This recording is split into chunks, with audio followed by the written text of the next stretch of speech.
Eric, thanks for coming on. Really appreciate you taking the time to have a conversation with me. Would you mind telling us a little bit about yourself before we get started? Sure. Yeah, my name is Eric Guthrie. I'm a business analyst and technical writer from Texas, and I yeah decided to write a book. I wanted to put my thoughts together, and I had some kind of passions on this particular area, and I decided to see if I could put it all together. So I wrote a book recently, and the book isn't the only thing I wanted to talk to you about, but that's kind of the main reason that I'm here. So I Cool. created a pseudonym called Pastor Lucky, and it's kind of based off one of the characters in the book, but that's all it really is. It's not meant to protect my identity. It's just kind of interesting and fun. Cool. And so, what was the goal of your book? Why did you write it? And what are some of the ideas that you presented in it? Right. Well, just aside from, like I said, just trying to prove to myself that I can organize my thoughts well in kind of a work that makes some good assertions and breaks them out and answers questions and so forth. I was interested in this topic of agnosticism, skepticism. I've just sort of had a natural skepticism for a while, and enough questions came up about why I didn't hear other people making arguments that I thought needed to be made or made better, made me decide to put them together in a book. And so the goal, to answer your question, was it started out more as like, gosh, I really want to talk to Christians. I want them to get the point, right? Why can't you understand what we're talking about, kind of thing here. But I've kind of mellowed as I wrote the book. Even my ideas of somebody trying to like proselytize my own ideas onto somebody else sort of reduced, and it's become more of just an, a study of how we come to believe things. And I'd like to make some differences and maybe drawing some tighter boundaries around what Christianity is and what it isn't. Um, yeah, it's in a nutshell. Cool. So, could you tell me some of the arguments that you think needed to be articulated better? Some of your own arguments that you present in the book. Yeah. Before I do, I'll tell you that some of the reviews, some of the good, decent reviews, I guess, the book garnered were, referenced the scenes, as I call them, their scenarios, their vignettes based on a picture. So um, I don't need to, but I could show you some of those images from the book. But and so those are meant to help drive home the point, and the images themselves are important um, uh, to convey respect, to show that the points I make are not satirical. They're not meant to mock. They're meant to make a point and help better constrain the argument. Because I don't need to tell you, these discussions with Christians and anybody when you're arguing epistemology or viewpoints like this, it's very easy to move in between the domains of whether there's a God and whether the Christian God is true. And so the pictures are meant to help do that. Anyway, some of the arguments that I make in the book, it starts out with the problem section of the book. Breaks out my understanding of the Christian mindset and some of the issues in this domain that are problematic from the Christian standpoint. Why they tend to believe the way they do, that there's a implicit bias, the way I put it is a refusal to accept viewpoints outside of their own. And I make an important distinction between that refusal and just the wrongness or neurosis that most people do, or even, for example, phobic people do, because um, there's some good evidence that even people who are superstitious, who are very superstitious, right, can be shown to acknowledge the irrationality of what they're doing. It's a phenomenon called acquiescence, And I just don't see that phenomenon in Christians. So I just don't think that they understand at any level the shortcomings, the contradictions, the problems in what they're doing. I just don't think that um, I think it's a very unusual kind of refusal. Anyway, so I articulate that. I try to articulate and break down. Perhaps I'm a little trite in it, but I create a section called requirements. Perhaps that's become as I'm a business analyst, and I think in terms of those kind of documents, requirements documents. But anyway, I sort of summarize what I think are key matters that are important to Christians in the requirements section.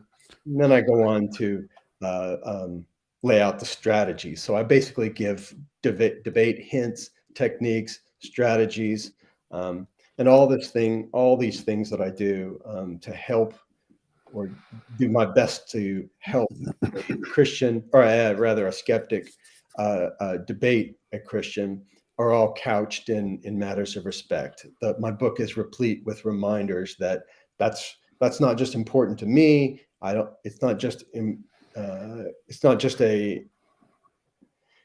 It's not just something I recommend that you do. I think it's actually part of my strategy anyway. I think if you're really doing a good job of showcasing the empathy that you have for your opponent's viewpoint, if it really comes through, if it's really genuine, then perhaps you'll be modeling that for your opponent. And in matters where it's so difficult for somebody to come away from a bias, such a intense paradigm that Christianity is, you really need to show them, really showcase, just sort of turn inside out, perspective switching lots and lots and lots so that they see it, so that they can hopefully emulate it. I make the point from that. And then finally, the book culminates in those scenes I told you about, which are, each one's 1 to 5 pages, I think. And it's basically a scene that's meant to draw attention to contradictions, fallacies, what have you, about Christianity,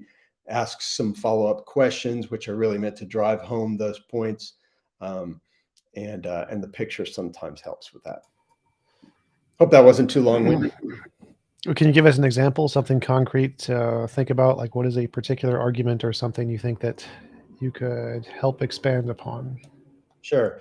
So one of those vignettes, one of those scenes is called "The Hole I Saved You From," and it's a worldly view. It's a worldly scene of God bringing people into a world that they didn't ask to be, that's dangerous, that causes them to have to respond to things that they shouldn't have to, that is inherently evil and wrong. And that scene is you bring a friend way out into the woods to have a walk with you. He's never been out there. He's a little nervous, but he figures he has you as a guide for that walk. And while you're walking, you tell him something startling, that you've dug a hole, you've created a trap that he'll surely fall into if he doesn't listen to you and do as you say. But you have good news for him, right? You'll save him from this hole if only he'll do as you say. And he doesn't have any options. He's scared out of his wits about this news that you mentioned in this new scene that he's in, that he can't get out of. So he agrees to your terms. Well, when he gets home, and somehow, and his wife, I tell, just to help drive it home, I say, he tells his wife about this terrible situation that you put him in and then saved him from. And she calls you and tells you to never contact either one of them again. And then I remind everybody about the story, about basically walk people through Revelations and the fire, and how God did the very same thing to people. And then I ask questions. I'll get the questions wrong here, but it's basically, do you understand how analogous these are to one another? It's really meant to help bring some relief, if you will, to this issue, right? Some of these abstract issues, it's easy for Christians to sort of explain away or not really have them driven home to them. So I really just tried to repeat and make these things very concrete as much as I can to help show what a lot of the things that God does is either contradictory or are really wrong. And yeah, that's Okay. And what do you think the benefit of this story is? Do you think that Christians will see it as synonymous? Because I have a suspicion they probably won't. They'll probably say, "Oh, but you're not God, so since you're not the creator of everything, you don't have a right to do this to your creation," kind of a thing. And that's the difference.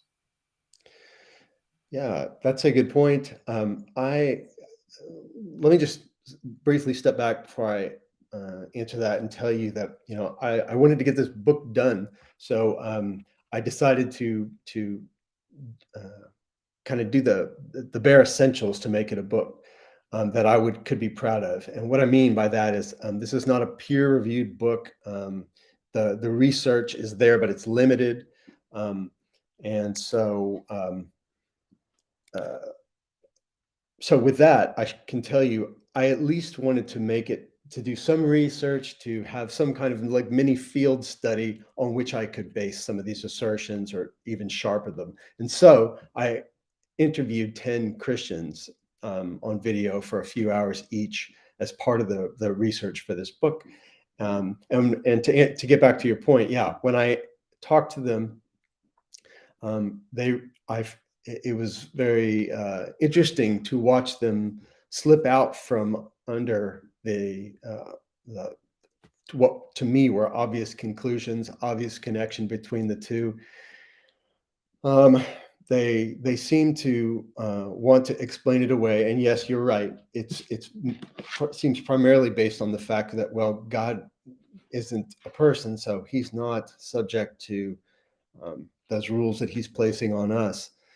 Um, I really think that that's a big problem. I didn't shine enough light on it in my book. I hope I do so in the future, but um, I think people don't quite understand just how important it is for God to not only be held to an equal standard, but probably a higher one, right? I mean, he doesn't have the shortcomings we do. He doesn't have the excuses that we do. So I really feel it's important to drive that home. So yeah. Sure. So I imagine most Christians would not be compelled by this because they see God as separate from humans. So, what effect do you think this will have on Christians in general? Well, I'm hoping that so as I wrote the book and afterwards, it's not like I looked at it and thought, you know, one of these could be, or some of them are the jackpot and are going to be that question that nobody else thought of to ask them that Christians can't answer and start scratching their head in front of me every time they come across this question. That didn't happen. But what I did find, and what I guess is the best answer to your question, is that um, it's really meant to kind of move the camera, right? If you're constantly changing the perspective on things, it really sort of disorients you. And I was hoping to do the same thing. I think I, to a small extent, accomplished that with the book. And from these, all these scenarios are different kinds, right? There's kind of a cosmic stop sign scenario I have, where basically it's a stop sign that floats that identifies God as being the person who put that name on the sign. There's others that show the shortcomings in slavery. There's others that uh, uh, talk about things like doxilic involuntarism. Right? There's all these different scenarios. So I just hope that through pictures, through these scenarios, one after the other, these various all kinds of problems, perhaps they would add it, all together, they would have the effect of making somebody start to doubt premises that I feel are very poorly grounded. I'm talking about the belief in Christianity and the revelation. So Well, you said this was targeted at like skeptics. Like, so what would tell me something me and my audience don't know yet? What would be some information that we would find useful? Well, I think that so when I read through it, the thing that stands out to me as the best, if I can say that, um, is um, is the questions. Are the questions? I tried to ask questions that really seem to force to beg an answer in a way that doesn't easily let the answerer off the hook, and that is also not satirical or insulting. That wasn't easy. That took some refinement. Um, so I guess maybe I'll try to give you an example. So one of the examples was, for example, one of the scenes. I'll just give you a little context. Right, take a sheet of paper, draw a line down the middle, put a dot on the center of the right side, put your hand over the dot, and put your hand over the blank side on the left side, and make yourself believe that the dot is under your left hand. Right, trying to show that you really can't, or show how difficult it is, I should say, to make yourself believe something that you don't believe, or that you don't have good reasons to believe. And I asked questions about that. I say, now that you understand what it means to want to believe in something that you don't believe, how do you feel about a God who punishes people for something that isn't really in their control, right? So that's one example I can think of. Um, yeah, I think if I can, I one thing that occurred to me throughout the book that's a little bit of an offshoot, but seemed like a good direction that the book took me, and that is that I think there's more commonality between Christians and I guess we'll just call them atheists, um, than typical terminology will kind of uses. And what I mean by that is, like, I think a better term to use than atheist is select atheist, right? And what I mean by that is, I think I see Christians as select atheists, right? They do not entertain a belief in a God, as long as you're talking about the ones that aren't theirs, right? They have a great number of gods in whom they don't believe. Um, and then there are the people who really consider themselves atheists in the way we all understand it. And I consider them omni-atheists, right? So I see Christians and everybody else as select atheists and omni-atheists. And I don't want to get stuck on trying to build some new term here. The word doesn't matter. I just would like there to be something that helps lessen the distinction between the two. And also, the point of my book, and maybe even the point of what I'm doing, all the stuff I'm doing here, is to change the stalemate, right? Reduce the stalemate. I want to get rid of that that point in this debate between skeptics and Christians, that everybody seems to end in. And you're probably thinking, and everybody else is probably saying, yeah, so do they, right? But that means two different things to each side. And I don't necessarily think so. I think that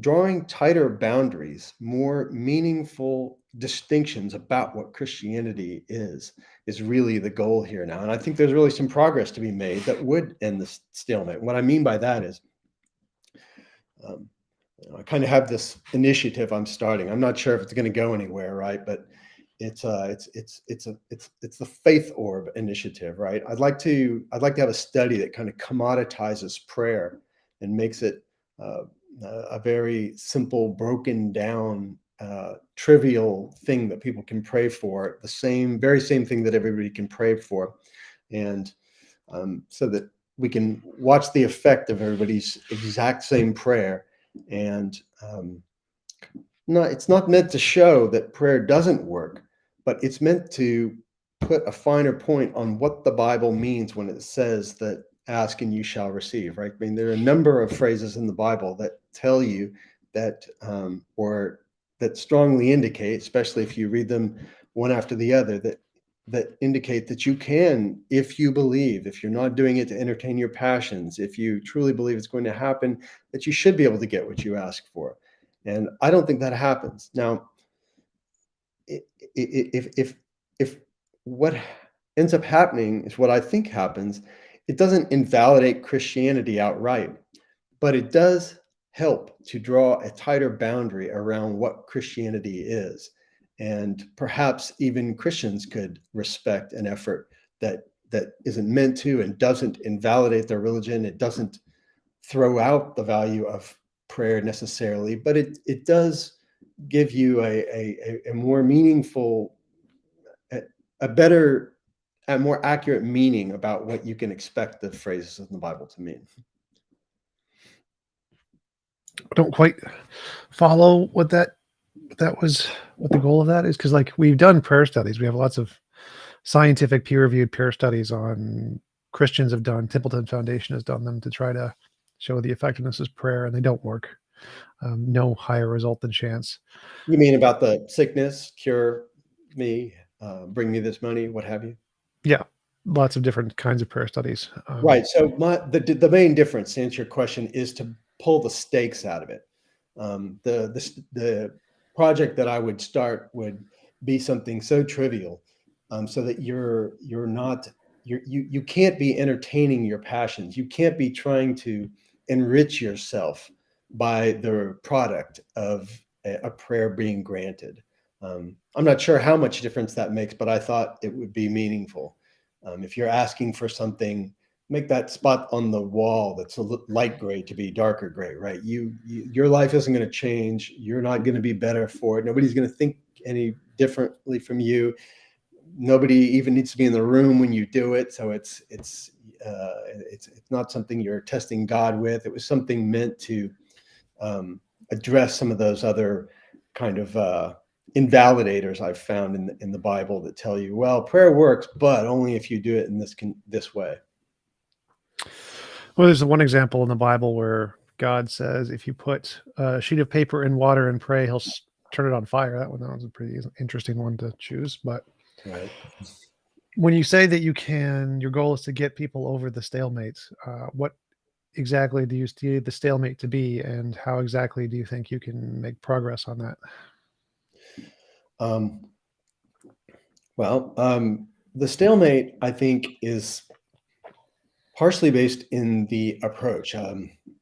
So, for example, I really love and impressed by, and I think it's basically the right approach to go evidence based, right? It's to basically do what you do, right? And to show that you really can't defend a belief if you don't have some way to differentiate something that you think happened or something that something that you imagine happened versus something that really happened.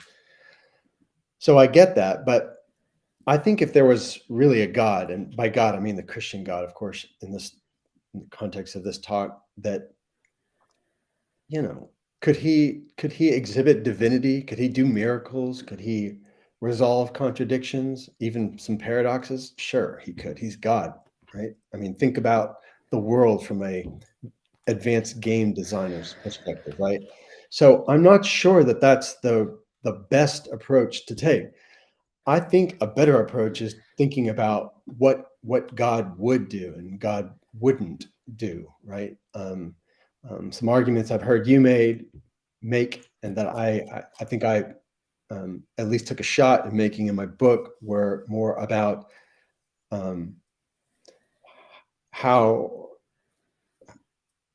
immoral it is to even bring people into a world that they never asked to be, to give them traits that they never had a part in choosing, to prevent them from opting out of the world in a way that that wouldn't cause them horrible consequences.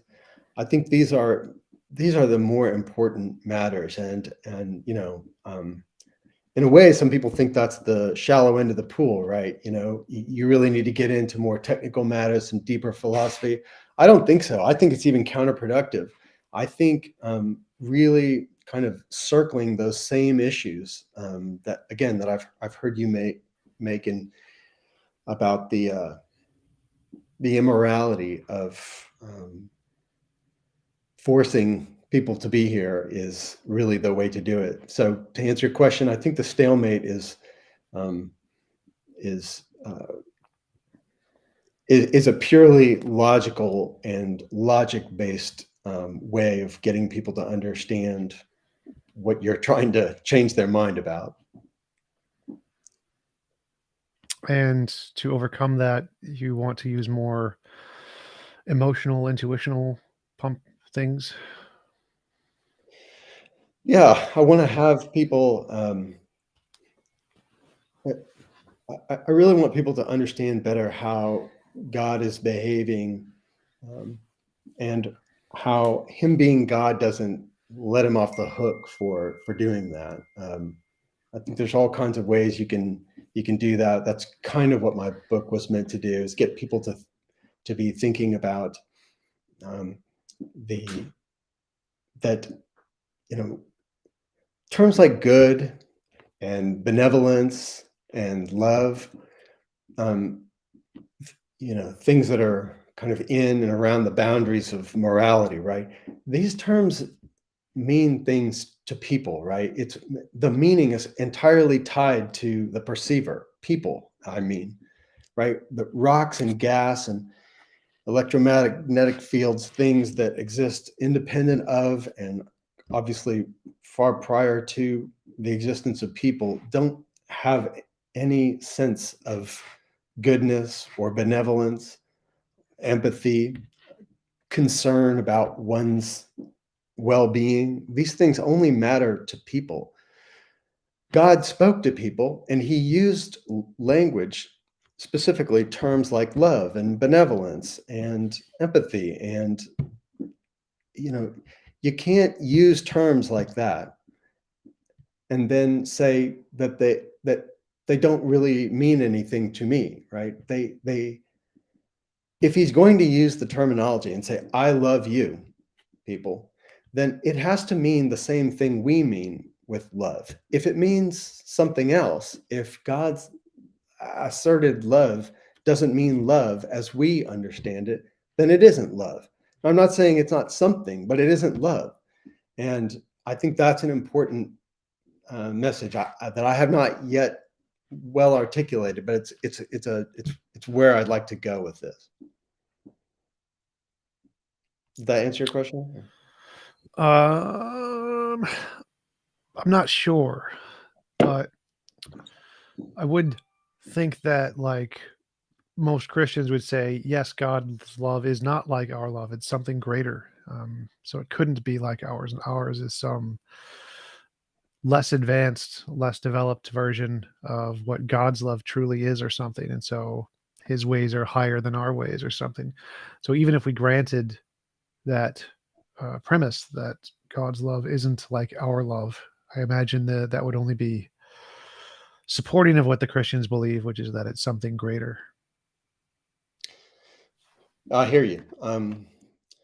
But I think it's fertile ground to make points, which I plan to make inroads to. I think that when you say that, when again I'm going back, but I'm trying to make a different point about love. And if somebody says they love somebody else, right? I mean, what does that mean, right?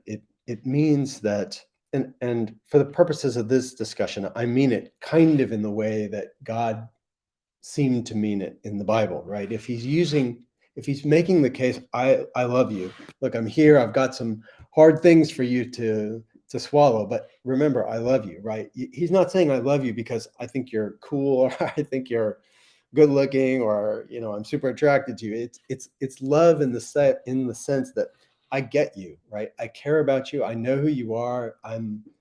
Your well-being matters to me, right? And if ever the opportunity came up where I could make some difference, even if it was just pressing a button that said save him or not, right? I would care about pressing the right button, right? And hopefully I would do more than that. But um, that's what love is, right? If it means something else, whatever God was meaning, a higher love, a different love, then it isn't that, right? If you care about somebody's well-being, you care about somebody's well-being. And a Muslim who's watching God as he descends down to hell, who's asking, hey, what's the deal, right? I loved you. How could you do this to me, right? That is not concern for somebody's well-being. And you can't say that it is. It may be something, right? I could utter some nonsense right now, and that could be what God meant. And I understand it, right? I can envision a God who's rather arrogant and who kind of like a psychopath who's torturing somebody, but who claims to love them anyway, right? I mean, right? We understand what that means to think that you love somebody, but not really. And maybe that's what it is. And so I'd like to, again, in the interest of better boundaries, better understanding of what we mean by certain terms, I'd like to shine further light on that. I imagine the Christians would say something like, sometimes we give our kids shots or timeouts or have to hurt them, like by relocating their shoulder, which is going to cause them a lot of pain, which from their perspective may seem like torture. And so when you use the analogy of God torturing us like a psychopath, maybe it's more like God being a parent and causing us pain, like relocating a shoulder or giving us a shot to prevent us some greater pain in the future we just don't know about or something. Yeah, I mean, I've heard this, but right. I mean, he's determined what that future is, right? I mean, we get back to what's about how it's all on his playground. I mean, there doesn't have to be a thing that we don't know about afterwards that he's readying us for, or putting us through so that we're better suited for that. If that's the case, if there's some other God that's planning something horrific for people who aren't prepared, then he really isn't God, or he isn't the most powerful one anyway. And then that sort of breaks down the whole idea of Christianity, right? Um, Well, I think the idea is normally that God wants us to be free, like a good parent wants their kids to have autonomy or something. And so, in order for us to be free, we have to have some level of freedom to make mistakes. And so, if God takes away the ability to make mistakes, we don't have that freedom. And he thinks that's really important. Therefore, he gives us the freedom to make mistakes and does some attempt to try to give us self correction with the punishing stuff. so I have another scene in my book called A Tough Choice, um, where I basically am pointing out the gist of it is you've got a father and a son. This father wants to exhibit tough love to his son, so he expects the boy to choose the right dog as a companion, right? And what the right companion is in the father's head. He wants the son to have the same intuition about what right means, but that's the only criterion he gives the boy, is the right dog, right? He brings in a few dog trainers with different breeds, and the boy has to sort of choose, right? And there's no obvious answer. There's no biases that should be in place, and he's going to disown the boy if he doesn't make the right choice, right? So getting to your point, right? God can have a world, I suppose. It's pushing it, but he could have a world that he forced people in where they can make mistakes, right? But the stakes are what the problem is, right? If the stakes are too high, when you haven't given clear criterion about what the right way is to make it through it, that is immoral. That's a problem. That should evoke. But he did give the criterion. You follow Jesus. You gotta follow Jesus. Right. Well, right. He warns about imposters, right? And so do the prophets of other religions, right? And he did not equip people well enough to be able to differentiate whose imposters are the right ones or the wrong ones. You know what I mean? That's just, to me, a lot of these questions that I ask that sort of occurred to me over the years leading up to the writing of the book. I sort of tried to beautify them and make them more succinct.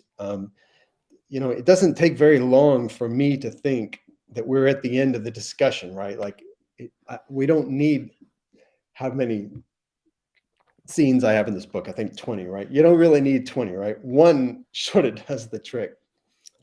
So I figured, if I had 10, a dozen, 20 of these scenes that all kind of make the same point, that make you think to yourself, yeah, that's a real problem. I figured, kind of naively, I guess, this is my first book, first foray into this, I thought it would make a difference. And, we'll see. It's a first shot. Yeah. So.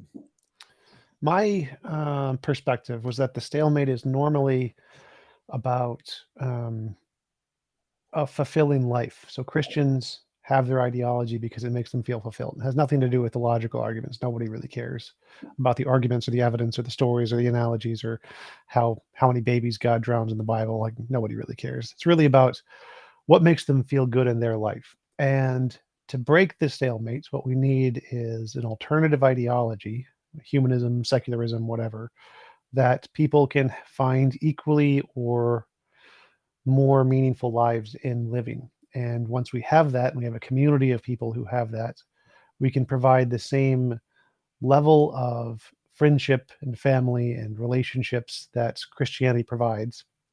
And that would be the key to shifting the stalemate. Because really, I don't think the arguments are worth much. Debates, there's been several studies done on debates and conversations. They only affect about 2% of people or change their position based on those. It's a good way to make a living for me, at least. That's all I really care about. Changing people's minds is less important than money for me. But it seems like the stalemate is more about quality of life and providing an alternative ideology that has an equal or greater quality of life. And once we can do that, that will break the stalemate from my perspective. Yeah, maybe you're right. Maybe it's totally counterintuitive if you simply have the kind of some of the other trappings of what draws people to religion, to Christianity. Maybe it sort of will undercut that need for people to go to Christianity. And I can't argue against what you're saying. Yeah, I hope that I hope that that books like mine kind of point in the direction that you're talking about, right? It's I don't want people to not have hope. I don't want them to abandon kind of the things, this idea of meaning, right? I'd really like to disabuse Christians of this notion that it takes Christianity or it takes investment in a God to have meaning, for there to be meaning in one's life or anybody else's life or this existence, right? I just don't see that as necessary. And so I think you're right. I think if there is a sense of community and a couple of the other things you mentioned, and if people could realize that if they could sort of decouple this idea of life being meaningful from life being God inspired, then then there could be some progress made. Some of that stalemate could get pushed beyond. Yeah, think about examples from the past in history where it was far greater in the Christian's advantage, where most people were Christian, and the things that had the most impact on shifting the stalemate was things like Darwin's theory of evolution, where the existence of God was used to explain some fact, and people thought that only God could explain this fact. And then once it was discovered to be explained by a natural process, a non-God, that really caused people's faith to be attacked or damaged in some way. And so I think for the modern society, those hurdles right now are a meaningful life kind of a thing and morality. Those two are right now the biggest unknowns in society, and so God is used as a God of the gaps. Like, oh, God provides meaning and purpose and happiness to your life. God will solve your problems and make you not addicted and give you fulfillment and that kind of stuff. And God offers a basis of objective morality. And once we find secular solutions that are better than God, that have demonstrably been shown to be better than God to solve those problems, that I think will be the next big step in moving the stalemate closer to the secular direction. Yeah, I can't argue with that. I don't have a lot to add to that point, because I agree with it so much. Other than to say that I think if Christians could reflect more honestly, look in a more accurate proverbial mirror, about what they are spiritually, and what they really are thinking, and what they really believe. I mean, is they would see that they aren't Christian, right? It's clear to me most people who identify themselves as Christian, who think of themselves are, and who love Jesus, let's just call it that, they really aren't Christians, right? If um, uh, what I mean by that is, to be a Christian, you really need to embrace the Bible and believe what it's saying, and it says some horrific things, and that's even if you give it some license, some poetic license, and you give it the benefit of the doubt, and in a lot of different ways. There's no way that most of the people who call themselves Christian, who are in it for morality, and for the right reasons, would really say that they support those kind of morals. So I'd like that point to get driven home even more too. That there's Christians, and then there's kind of inspired by Christians. Christians. That's something that should be made clearer, right? I'd like there to be a distinction between people who really are Christians, let's call them fundamentalists, and essence of Christians, right? You like some of the things that come from it, right? But you aren't Christian. If you could get people to admit that, I think that would be movement in the right direction. But again, like I told you, I'm sort of changing from trying to change people's minds to more sort of getting people to have just a more reasonable way of analyzing what's real and what makes sense. Well, my thoughts when you say that is that I don't think fundamentalists would be considered true Christians, because fundamentalists today would be considered the progressives of 400 years ago. Because 400 years ago, you're like burning witches at the stake, and if you didn't literally kill them, you were a heretic and you'd be put in prison. And so the extreme fundamentalists of the past were significantly more fundamental. And every new generation, Christianity or any general ideology becomes more modernized, becomes more passive, more accepting, less violent. And so I don't think fundamentalists today would be considered the true Christians. I think they would just be the slowest moving iteration of Christianity towards a more accepting society, because I think moral progress is a thing. And so I think every ideology tends to improve over time as we gain more technology and have less need for resources. And so I don't think it would be accurate to say that more Christians, like more moderate Christians, should look at fundamentalists as if that's what it really means to accept the Bible. Because I don't think the fundamentalists even accept the Bible to the same degree as more of the original Christians did. So it's hard for me to imagine that there is such a thing as like a true Christian or a true Christian interpretation that what it means to really truly accept the Bible. It all seems to be subjective interpretations based off of cultural needs and um, subjective desires, and that just seems to change with societies. So it would be hard for me to get behind that argument and say that fundamentalism, as it is today, is really like the true incarnation of an interpretation of the Bible. Yeah, I see what you mean. I guess I just meant that there are some people who are really trying to be fundamentalists. They want to believe everything that in their culture, in their time, um, that they can understand it. You can't not see the Bible from your own cultural standpoint, right? As you, to your point. But that sort of makes me think of an earlier issue I wanted to ask you about. And forgetting that the terms themselves, I told you I wanted to have, I'd like there to be better terminology, or some attention paid to.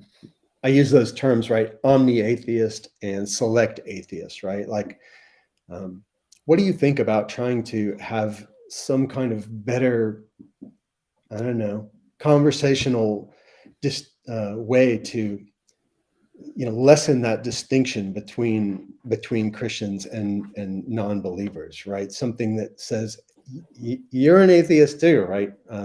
You're a select atheist, right? And so am I. I'm just an omni-atheist. And I know I've heard many people. I know I'm not the first person to point out that, hey, right, you and I, we're just the same. I just believe in one less God than you, right? But It's the Dan Barker quote, yeah. is that okay? Um, I don't know. Seems like there's some fertile ground there to. Well, I think it's hilarious. I think saying you're a select atheist, I'm an omni atheist, is a way to just hilariously mock Christians. But I think it might backfire because many of the polls for atheists and secularists, most of them believe in spirituality. Like the majority of atheists have some kind of spiritual beliefs of some kind. They're just not of a god, like chi, chakra, energies, spirits, and ghosts and stuff. So while I think that that's an interesting idea, I have a feeling it might backfire if you actually applied it to the larger skeptic community. Yeah, probably most things will, right? I'm just poking around to find the one that backfires the least, I guess. So yeah, the way I see it is I think that terminologies are kind of like banners or football teams. The terminology you use is more to have a group of people who have similar ideas that they like to group around. Not everybody will. They're going to have different likes and dislikes and different terminologies they use. Like I use a lot of philosophical terminology, and so the people in the philosophical community aggregate towards me more than the people in the Reiki community who like different terminologies. And so I don't think that trying to find some kind of universal terminology is necessarily a good thing. I think it's more like the spaghetti sauce story. Have you heard the spaghetti sauce story? No, no, tell me. There was a spaghetti company who was investing in trying to find what the best spaghetti sauce that would sell the most was, and they spent millions of dollars on research and discovered that there were three that were equally as good, and they were completely different from one another. There's a chunky one, a smooth one, and then like a cheese infused one or whatever, and they all sold equally as well to different demographics. And it's like, all right, we'll just make all three. And so what they learned was is that there isn't necessarily one right answer or one best terminology. It's just what fits for one group. And I think the same thing applies to terminologies and preferences of what kinds of conversations you want to have. Like you mentioned that you don't want to mock Christians as much, whereas there's a lot of atheists who really like mocking Christians. That is their entire paradigm. That's what they really enjoy out of the conversations is mocking Christians. And so I think the kinds of conversations you have is more based on your emotional and needs and what you value rather than saying there's one best way. So it's like a la carte kind of thing. Pick the standards that you like the best and that fit into your cultural ideology. But I don't Yeah, think yeah, there's going to be a best one. yeah. That's interesting. I wanted to ask you about something else. Uh, an argument that I've seen you make, and I I kind of made it in my book. Articulate, maybe I didn't articulate quite as well or to the same extent, but it's that contention that God has invalidated his contention that he's the most moral and omnibenevolent being, right? He did that when he, at several levels, right? But when he brought us into a world without asking us, that's really a big problem. And I wanted to know, I've heard it's so compelling. Why do you think it doesn't work better, right? I mean, why do you think it Christians don't hear that argument and start to really question things, right? I mean, if you can have other universes, and they can just be options to this one, right? To me, that's a very compelling argument, and I wanted to know why do you think it doesn't work better to get Christians to start to come around to it? Because it's not about the arguments. So arguments aren't what convince people for the most part. Arguments are like TV shows. It's meant to entertain, but it's not actually meant to convince. Like I mentioned before, debates usually convince less than 2% of people because what mostly convinces people is the quality of life stuff, which ideology, when implemented into your life, is causes you the most happiness or most success, and that's really what causes people to believe. And it doesn't matter what the ridiculous consequences of the belief are. Even if you say like some logical contradiction, there's a square circle or something. If that was a consequence of an ideology, but it made people happy, they'd believe it, no matter how well you could logically prove there's no such thing as a round square. And so the consequences of the evil nature of the God isn't really like important to the Christians. They don't care. What they care about is, does this ideology bring them happiness to themselves and their family?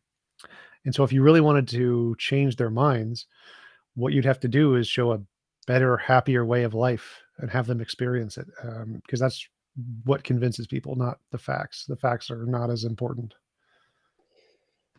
I see. I guess I kind of knew the answer to that, but yeah, it's. I hate to think about debates. I mean, I know about that statistic you mentioned about how ineffective debates are, and I hate to think about debates as just a commodity, right? It almost seems like the points made don't matter, right? And what does a good argument mean if they're all just debates, right? And everybody just goes home to their starting points.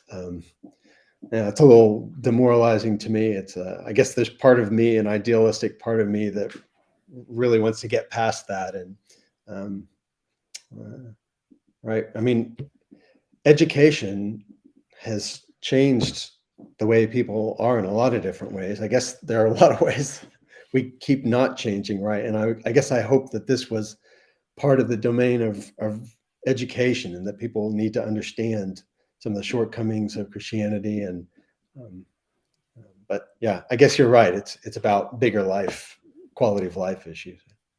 Well, I think for education, the reason it's so successful is because in universities where there's a lot of secular professors and secular students, they get exposed to the doubt in God and the people who have a doubt in God and the kind of lifestyles they're living and how much fun they're having. And they get to be a part of those communities and have the fun themselves, and then compare that to what they had experienced in religious communities and realize it's not as fun, it's not for them. And then they aggregate more towards those communities. And that makes them much more accepting of the arguments. They, when they talk to their professor, like, yeah, that doesn't really make sense, because they no longer have this attachment or need for a God to give them grounding for some kind of meaningful happiness in life. They have that from the other communities as well. And since there's no longer that gigantic cost of giving up religion, that you're going to lose your community and lose your friends and family, and that you have other alternatives for even better life, you become much more open to listening to contradictory arguments. So it's kind of like the resources argument.